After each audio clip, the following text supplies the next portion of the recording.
sabirina ala ma asabahum. Orang yang sabar di atas apa yang kena pada diri dia. Keadaan apa yang kena pada diri dia. Katakanlah dia diberi kebaikan, dia sabar. Dia beri keburukan, dia sabar. Bagaimana dia sabar dengan kebaikan? Waktu mana dia diberi kebaikan saja, Allah bagi pada kita ni kebaikan. Anak-anak kita cemerlang dalam peperiksaan, berjaya dalam kehidupan dia. Lalu kita sabar. Kita tak sebut yang ni kelebihan diri kita, tak.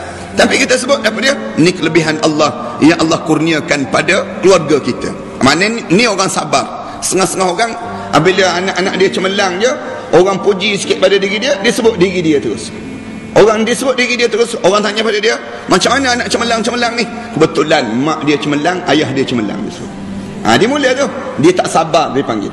Dia rasa diri dia hebat. Orang yang sabar ni, waktu mana dia beri kebaikan oleh Allah pada diri dia, dia boleh sabar. Dia nampak siapa dia? Dia nampak Allah. Allah yang mengurniakan nikmat-nikmat yang banyak dalam hidup dia. Kita ni kadang-kadang hari ni kan kita bangun elok je, tak ada mood, kita tak rosak pagi ni. Ada orang bangun-bangun tu masam je terus diri. Ada orang yang bangun-bangun mood dia elok je, boleh senyum dengan anak-anak, boleh senyum, dia boleh sabar. Maksudnya orang ni orang sabar. Sabar apa dia? Apabila dia keluar saja daripada rumah dia tengok saja alam ini, mula disebut asbahna wa asbahal mulku lillah walhamdulillah. Pagi yang baik kami ya Allah. Asbahna wa asbahal mulku lillah.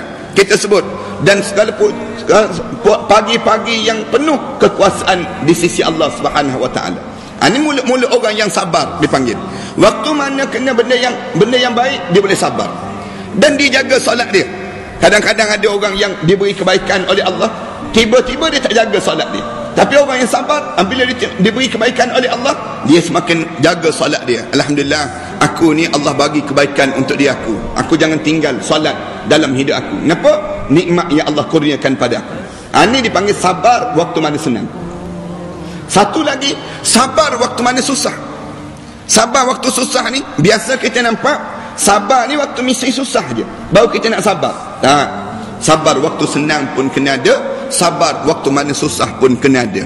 Sabar waktu senang, yang ni payah untuk orang kita nak sabar. Waktu mana susah nak sabar, yang tu lebih senang untuk kita nak sabar. Yang ni kerana apa dia?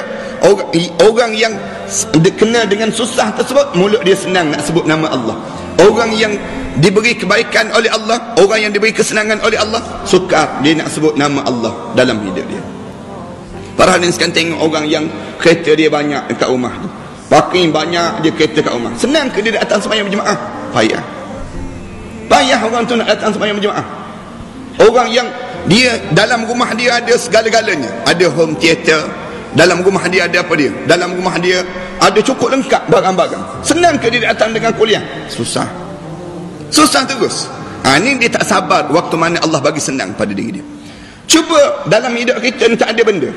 Dalam hidup kita ni berapa ramai orang yang berjalan kaki, jalan je, jalan kejap berhenti, jalan kejap pergi. Kita tanya nak pergi mana? Masjid, dia sebut demikian. Nak pergi masjid, maknanya apa dia? Dalam susah dia tu dia boleh sabar. Yang ni biasa. Tapi waktu mana senang Allah bagi pada kita, nak ingat pada Allah, yang tu jadi susah pada diri kita. Kerana Nabi sebutkan, kita boleh beli kasut mahal-mahal. Kasut kita ni berapa harga? RM120. Yang RM120 lah. Tapi yang RM1,200 kita boleh beli mahal-mahal, tak apa. Tapi cuba kita sebut, berapa harga kitab? Harga kitab nak beli ni RM60. Dah naik dah, dia tanya. Dah naik dah harga kitab. Tak sabar dah dia.